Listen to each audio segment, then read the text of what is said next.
పై పోలీసుల నిర్బంధకాండ ఖచ్చితంగా జగన్మోహన్ రెడ్డి గారి హయాంలో ఏం జరుగుతుంది ఏంటి అనడానికి ఇదొక నిదర్శనం.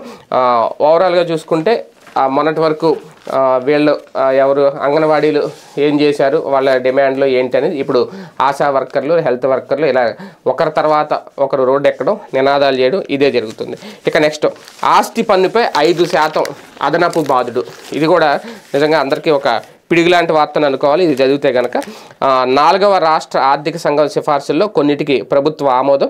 గ్రామ పంచాయతీలు, పురపాలక సంఘాలు, నగరపాలక సంస్థల పరిధిలో అదనపు బాధుడుకు వైసీపీ సర్కార్ రంగం సిద్ధం చేసింది. ఇందులో భాగంగా ఆస్తి పన్నును మరో 5% పెంచుకునేందుకు ప్రభుత్వం పచ్చజెండా ఊపింది. ఇళ్ల నుంచి చెత్తను సేకరించే గ్రీన్ అంబాసిడర్లకు గౌరవ వేతనం చెల్లించేందుకు ఆస్తి పన్నులో 5% వినియోగ రుసుముగా చెల్లించాలని, ఈ మొత్తాన్ని ఆస్తి పన్నుతో కలిపి వసూలు చేయాలని 4వ ఆర్థిక సంఘం చేసిన సిఫార్సులకు ప్రభుత్వం ఆమోదం తెలిపింది. పట్టణ స్థానిక సంస్థల్లో 2 ఏళ్లకోసారి ఆస్తి పన్ను రేట్లను కనీసం 2.5% పెంచడానికి అనుమతించాలని ఆర్థిక సంఘం సూచించగా ప్రతిపాదనలు సమర్పించాలని సిడిఎంఏ అంటే పురపాలక శాఖ కమిషనర్ ప్రభుత్వం కోరింది. రాష్ట్రంలో ప్రజల్ని ఇప్పటికే ఆస్తి పన్ను, చెత్త పన్ను పేరుతో ప్రభుత్వం పెద్ద ఎత్తున బాధిస్తోంది.